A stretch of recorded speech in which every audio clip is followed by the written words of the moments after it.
मेरे तरफ से सभी लोगों को गुड इवनिंग। चलिए फटाफट इस वीडियो के साथ सभी लोग जुड़ जाए ताकि मैं इस वीडियो को जल्दी से शुरू कर सकूं। इसी के साथ मैं आप लोग को एक चीज़ बताना चाहूँगा कि जो भी भाई बंधु हमारे वीडियो के साथ जुड़े हैं वो इस वीडियो को जम के लाइक करें, सब्सक्राइब भी करें, कमेंट भी करें, शेयर भी करें और अपने सर्किल के जितने भी सारे लड़के हैं, भाई बंधु हैं, दोस्त महिम हैं, सभी लोगों को इस वीडियो के साथ जोड़ें। ठीक है, देखिए अब क्या है कि जो भी थोड़ा सा मुगल कालीन प्रशासनिक व्यवस्था है या स्थापित कला है या चित्रकारी है, यही 2-3 टॉपिक आपका बचा हुआ है। इसके बाद हम लोग मराठे की तरफ चलेंगे। ठीक है, और मराठे से आपका मॉडर्न हिस्ट्री चालू हो जाता है। ठीक है, जहाँ से आपको सबसे ज़्यादा क्वेश्चन पूछे जाते हैं। तो आज जो एक चीज़ और भी है, जो भी नए बच्चे हमारे वीडियो के साथ जुड़ रहे हैं वो इस वीडियो को देखने के साथ साथ हमारे यूट्यूब चैनल पर जाके वहाँ से प्ले लिस्ट से सारे का सारा वीडियो देख सकते हैं। ठीक है, तो चलिए, तो अभी तक हम लोगों ने क्या किया था, मकबरा देख लिया था, पुराना नाम देख लिया था। ठीक है, ये सब चीज़ देखने के बाद हम लोग आज देखेंगे मुगल कालीन चित्रकला। ठीक है,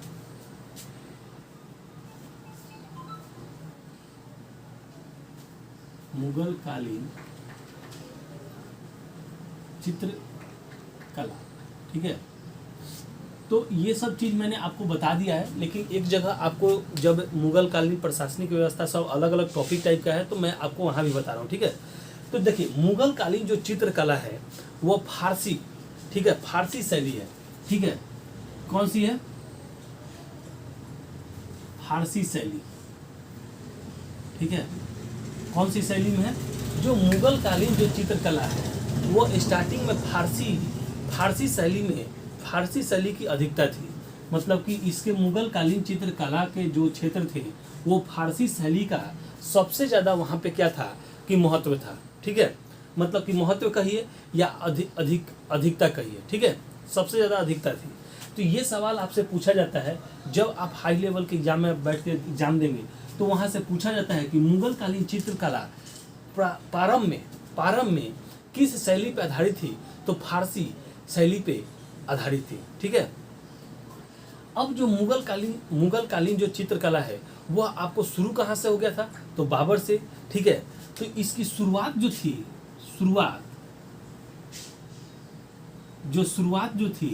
वह आपको बाबर से ये स्टार्ट हो गया था। ठीक है, बाबर के दरबार में, ठीक है, बाबर के दरबार में ही कौन रहता था? वेहजाद। ठीक है, कौन रहता था? वेहजाद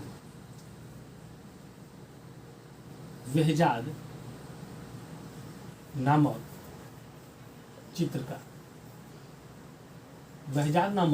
चित्रकार रहता था। ठीक है, इसे वेहजाद को क्या कहा गया है? पूरब का राफेल। इस वेहजाद को पूरब का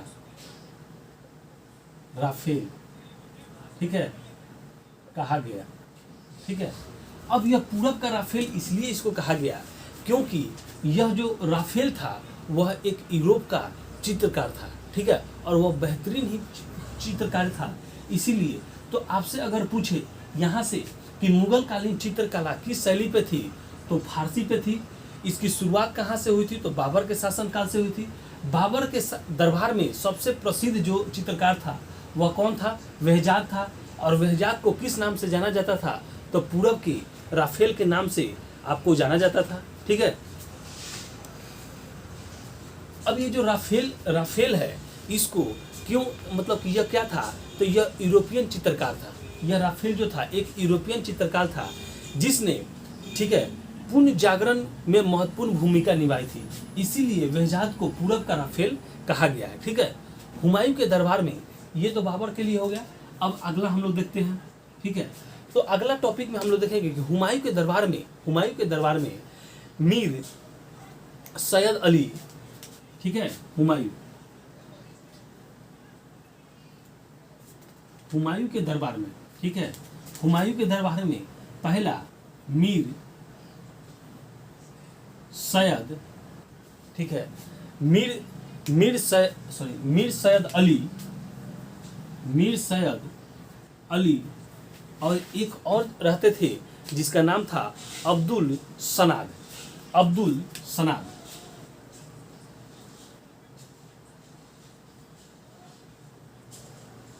ठीक है, कौन रहता था? अब्दुल सनाद। ठीक है, नामक क्या थे, चित्रकार थे। देखिए यहाँ टॉपिक चित्रकला का है, तो ये दोनों चित्रकार होंगे। ठीक है, तो मैं ऐसे करके लिख देता हूँ, क्या थे, चित्रकार। ठीक है, कौन थे, चित्रकार थे। ठीक है, इसके बाद जो अकबर के बारे में, अकबर ने बंगाल में, ठीक है, अकबर ने बंगाल में क्या किया था कि केशवलाल, ठीक है, अब अकबर के दरबार में देख लीजिए, अकबर के दरबार में, तो अकबर के दरबार में केशवलाल लगन बसवन, केशवलाल, ठीक है, इसके बाद, ठीक है, लगन बसवान,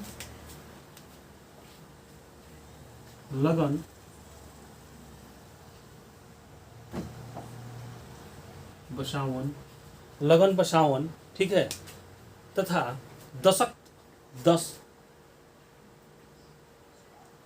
दसवंत,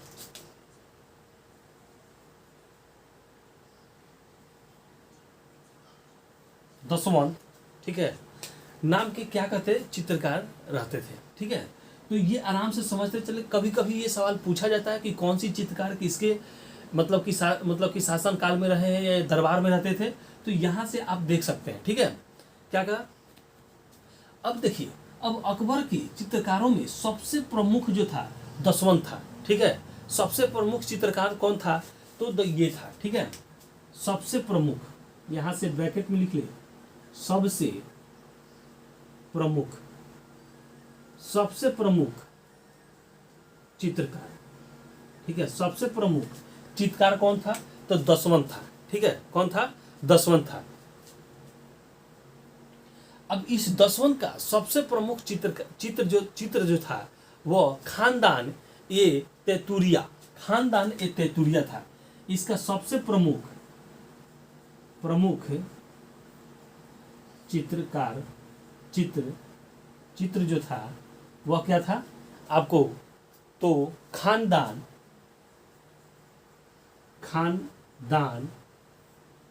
ए तैतूरिया,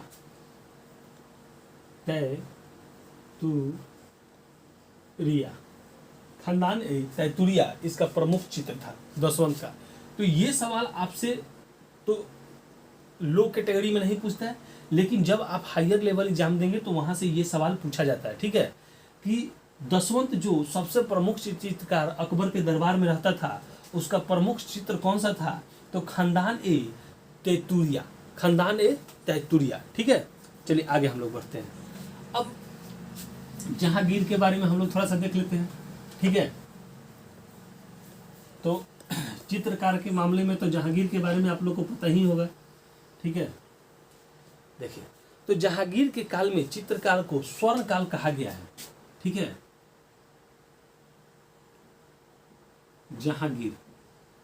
जहांगीर के स्वर्ण काल क्या कहा गया, स्वर्ण काल कहा गया है। जहांगीर के शासन काल को चित्रकला का स्वर्ण काल कहा गया है। ठीक है, तो यहां से ऐसे भी कर सकते हैं, चित्रकला का स्वर्ण काल, चित्रकला का स्वर्ण काल भी आपको कहा जाता है। ये सवाल आपसे हमेशा पूछा ही जाता है। ठीक है, अब ये था जो जहांगीर था वह इतना अनुभवी चित्रकार था कि अगर एक ही चित्र बहुत सारे लोग अगर मिल के बनाए हैं तो ये पहचान जाता था कि आँख कौन बनाया है, नाक कौन बनाया है, भौं कौन बनाया है। ठीक है, तो ये इतना कुशल था। ठीक है, तो कि बहुत ही आसानी से ये बता देता था कि कि किसने कौन सा भाग बनाया है। ठीक है, अब इसके दरबार में विल्सन दास मोहर, ठीक है, कौन रहता था, विल्सन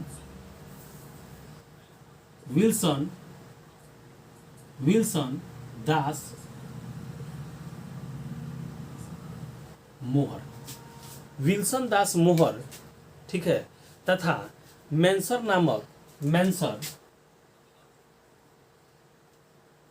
मेंशन नामक, ठीक है, क्या करते थे, चित्रकार थे, ठीक है। कौन, ये दोनों क्या थे, इसके प्रसिद्ध, इसके दरबार में चित्रकार रहते थे, ठीक है।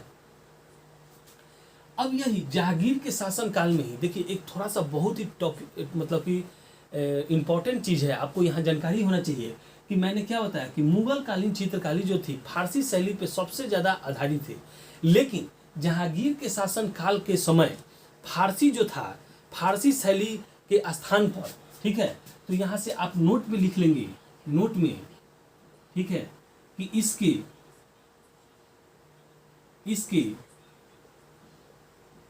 शासन काल में फारसी शैली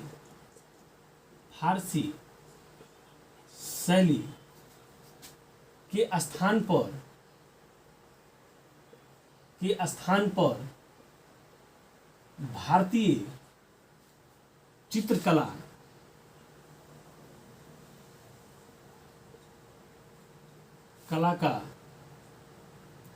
भारतीय चित्रकला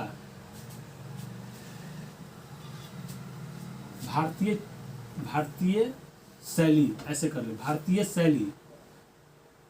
शैली का प्रभाव हो गया, ठीक है। तो अगर ये आपसे सवाल पूछे कि किसके शासन काल में फारसी शैली के स्थान पर भारतीय शैली चित्रकला उभर के आई, तो ये आपका जहांगीर के शासन काल में आया था, ठीक है, कोई दिक्कत नहीं, ठीक है। आगे बढ़िए। इसके बाद क्या हुआ कि देखिए जहांगीर के शासन काल में जो था चित्रकला चरम उत्सव पे था, इसीलिए इसे स्वर्ण काल कहा गया है, चित्रकाल का स्वर्ण काल आपसे कहा गया है, ठीक है, ठीक है। अब आते हैं शाहजहां, ठीक है, अब आते हैं शाहजहां, ठीक है। शाहजहां को स्थापित कला का क्या कहा गया है, काल कहा गया है, ठीक है। जो शाहजहां था, इसके बाद यहां से एक नोट में लिखिए शाहजहां, ठीक है। तो इसके समय चित्रकला का विकास नहीं हुआ, ठीक है। इसके समय चित्रकला का विकास ना होकर बल्कि स्थापित कला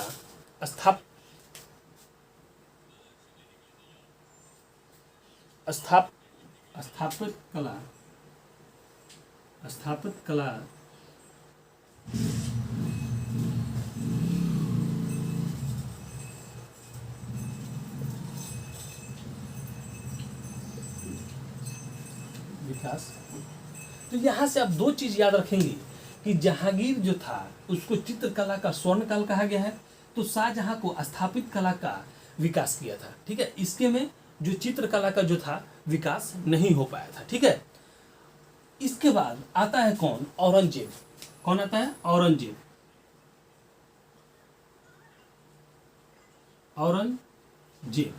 ठीक है। तो इसने क्या कर दिया कि चित्रकला पर प्रतिबंध लगा दिया। क्या कर दिया, चित्रकला पर प्रतिबंध लगा दिया, ठीक है। चित्रकला पर प्रतिबंध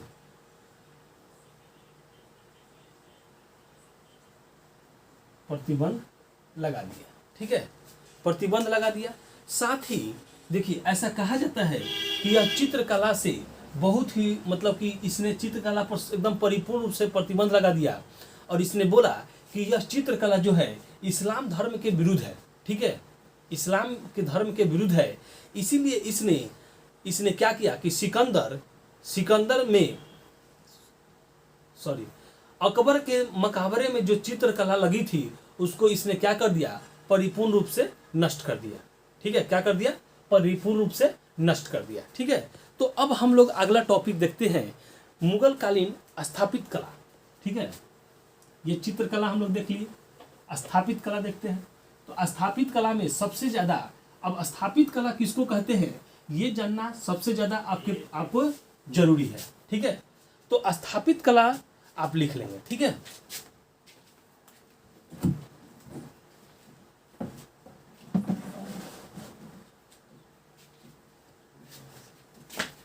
ठीक है, स्थापित कला तो आप समझ ले, मैंने स्थापित कला का मतलब क्या होता है कि भवन, मकाबरा या बाग बगीचे की स्थापना सबसे ज्यादा इसी के शासनकाल में हुआ था। ठीक है, इसी के शासनकाल में सबसे ज्यादा हुआ था, इसीलिए या इसके शासनकाल में इसने खुद करवाया था, इसीलिए इसे स्थापित कला कहा जाता है। ठीक है, या इसको वस्तुकला भी कहते हैं, ब्रैकेट में लिख लेंगे वस्तुकला। ठीक है, इसको क्या कहते हैं, वस्तुकला। ठीक है, वस्तुकला यानी कि भवन, इस समय में भवन, मकाबरा, बाग बगीचे का निर्माण विभिन्न शैलियों में हुआ था। ठीक है, भवन, मकाबरा,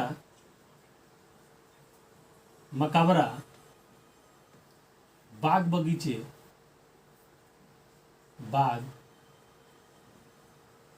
बगीचे का निर्माण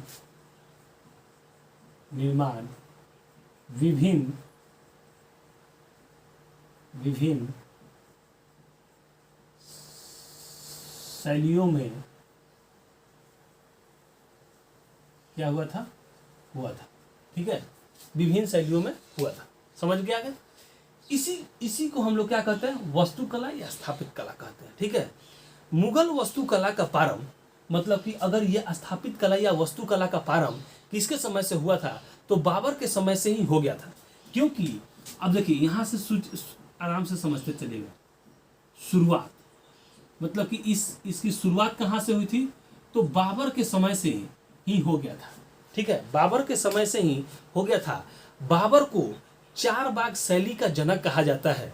ठीक है, इसको बाबर को चार बाग शैली का जनक कहा गया है। ठीक है, कहा जाता है। चार बाग शैली में, अब आराम से समझते चलिएगा, देखिए एक एक पॉइंट हम आपको आराम से समझाते हुए चल रहे हैं, बस आपको समझ के और इतना अपने आप में कॉन्फिडेंस जमा लेना है कि एग्जामिनेशन हॉल में आपसे कोई भी क्वेश्चन ना छूटे। ठीक है, तो मेरा पढ़ाया हुआ हमेशा सक्सेसफुल हो जाएगा। ठीक है, मैं यही सोच के मतलब आप लोगों को पढ़ा रहा हूँ कि कम से कम आप अगर मेरे साथ जुड़े हैं, अगर मेरे साथ टाइम एक्सपेंड कर रहे हैं, तो आपको एग्जाम में मतलब कि बेनिफिट हो। ठीक है, चलिए, तो चार बाग शैली में बाबर ने आगरा में आराम बाग बनवाया था। ठीक है, ये बाबर जो था चार बाग शैली में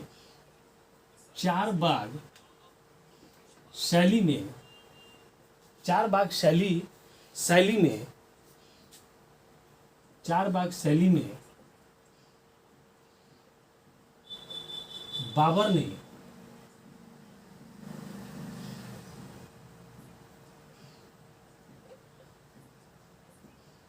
आराम बाग क्या किया था, आराम बाग का निर्माण करवाया था। ठीक है, यहां से आराम से समझ लो। सॉरी। इसके बाद बाबर ने क्या किया कि बाग बगीचों की सिंचाई के लिए इसने नहरों का प्रयोग किया। ठीक है, ये चीज मैंने आपको बता भी दिया था, लेकिन फिर से ये रिपीटेशन भी हुआ और मैं स्थापित कला यानी वस्तुकला में आपको फिर से बता भी दे रहा हूँ। ठीक है, तो जो बाबर था, ये बाग बगीचों की सिंचाई के लिए क्या किया था, नहरों का प्रयोग किया था। ठीक है, और इसी में अयोध्या में बाबरी मस्जिद का निर्माण भी करवाया था। ठीक है, अब आते हैं बाबर के बाद हुमायूं। देखिए एक एक राजा का मैं आपको सब चीज बताते हुए चल रहा हूं सीक्वेंस से। ठीक है, तो अगला जो बाबर के बाद होता है हुमायूं। ठीक है, हुमायूं। ठीक है, तो इसने दिल्ली में दिन पनाह नामक एक पुस्तकालय बनाया। ठीक है, जिससे बेचारा गिर कर मर भी गया। तो दिल्ली में दिन पनाह नामक दिन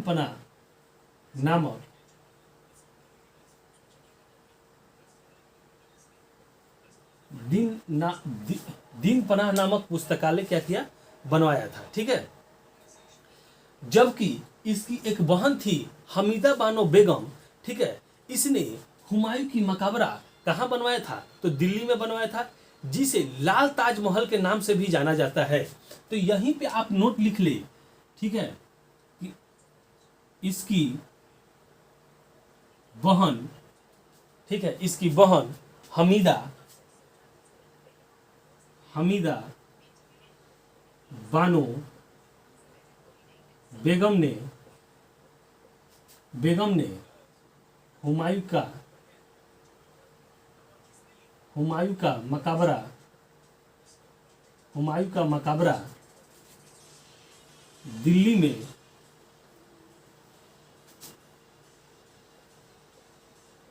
में बनवाया, जिसे लाल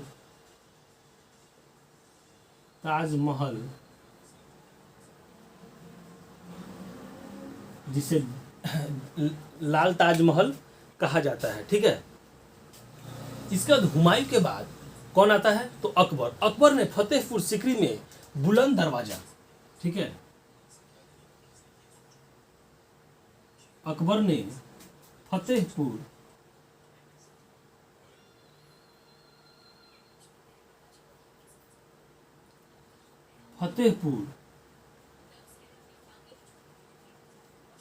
सीकरी में बुलंद दरवाजा बनाया था। ठीक है, क्या क्या था? का निर्माण करवाया था अकबर ने फतेहपुर सीकरी में बुलंद दरवाजा। ठीक है, इसके बाद जहांगीर के समय नूरजहां ने, ठीक है, नूरजहां ने एतमादुद्दौला का मकबरा बनाया था। ठीक है, तो आगे हम लोग पढ़ते हैं जहांगीर के बारे में। ठीक है, एक एक चीज आराम से आप लोग समझते चलेंगे। ठीक है, जहांगीर,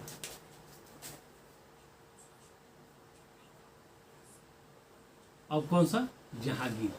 इसी के समय में नूरजहां ने कौन सा?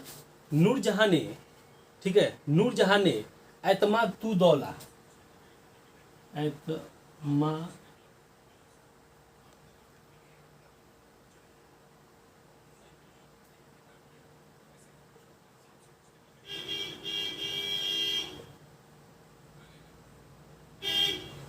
मकबरा का क्या करा था? निर्माण करवाया था। ठीक है, इसके बाद कश्मीर में शालीमार बाग का निर्माण करवाया। ठीक है, कश्मीर में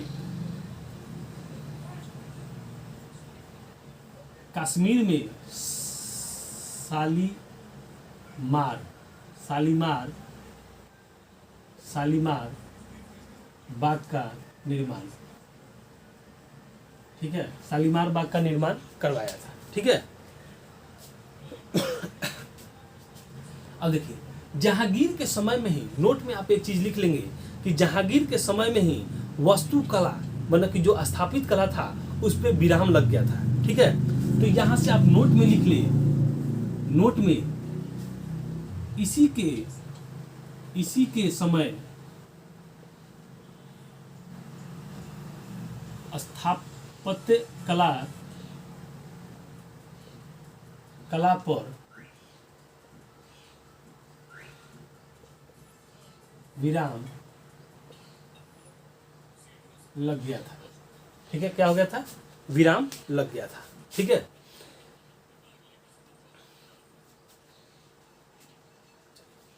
अब हम लोग देखते हैं कि जहांगीर के बाद कौन आया था? जहांगीर के बाद शाहजहां। ठीक है, शाहजहां,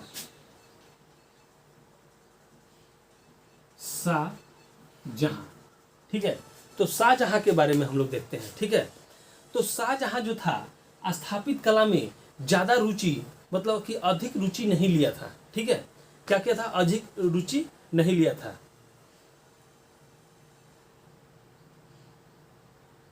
सॉरी, गलती हो गया। शाहजहां ने स्थापित कला में सबसे ज्यादा रुचि लिया था। जितने राजा अभी तक हुए थे उनमें से सबसे ज्यादा रुचि इसी ने लिया था। इसीलिए इसके शासन काल को क्या कहा गया? स्थापित कला का स्वर्ण काल कहा गया है। ठीक है, स्थापत्य कला का स्वर्ण काल, ठीक है, कहा गया। ठीक है, अधिक रुचि लेने के कारण ही इसे क्या कहा गया, इसके शासन काल को स्वर्ण काल कहा गया, स्थापित कला का स्वर्ण काल कहा गया है। ठीक है, दिल्ली में जामा मस्जिद तथा लाल किला का निर्माण कराया। ठीक है, दिल्ली में जामा मस्जिद और लाल किले का निर्माण करवाया। क्या किया, लाल किले का इसने निर्माण करवाया।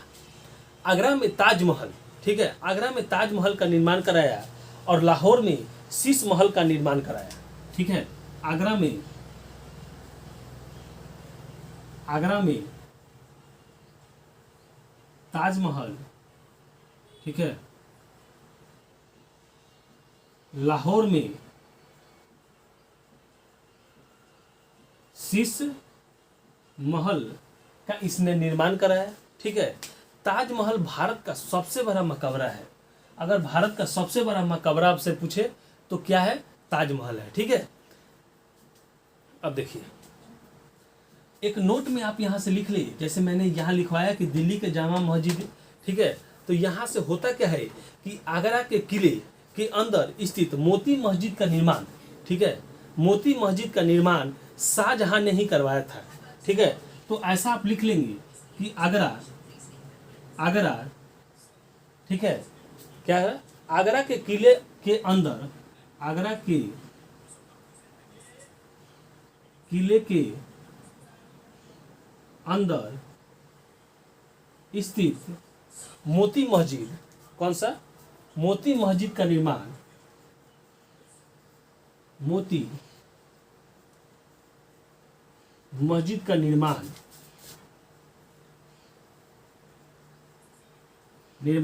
इसी ने कराया था, शाहजहां ने आपको करवाया था। जबकि दिल्ली में लाल किले के में स्थित, यहां लिख ले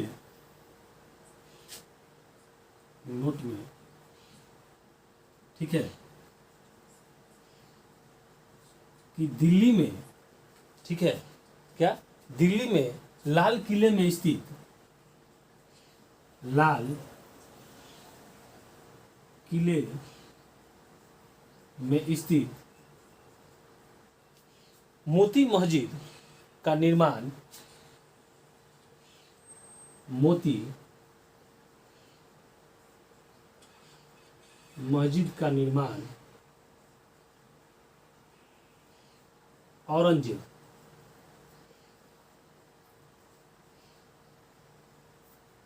किसने करवाया, औरंगजेब ने आपको करवाया था। ठीक है, ये हो गया। अब हम लोग अगला टॉपिक पढ़ते हैं, औरंगजेब के बारे में देख लेते हैं। ठीक है, औरंगजेब के बारे में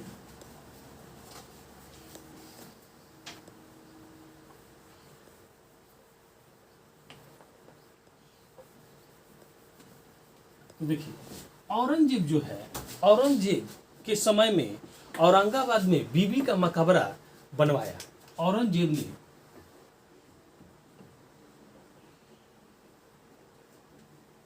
औरंगजेब, ठीक है, औरंगाबाद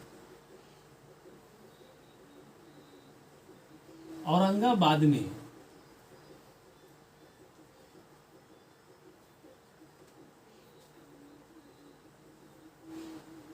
ठीक है बनवाया। ठीक है, जिसे ताजमहल का घटिया नकल भी कहते हैं। क्या कहते हैं, जिसे, इसको यहां से कर लीजिएगा, जिसे ताजमहल का घटिया नकल, ठीक है, कहा गया है। अंतिम मुगल बादशाह बहादुर शाह जफर द्वितीय ने, ठीक है, दिल्ली में अपना मकबरा बनाया, किंतु अंग्रेजों ने इसे यहाँ से हटा दिया, जिसके चलते वो क्या है, आज भी खाली है। ठीक है, तो अब हम लोगों ने मुगल के बारे में, स्थापित कला, चित्रकला, सब कुछ देख लिया।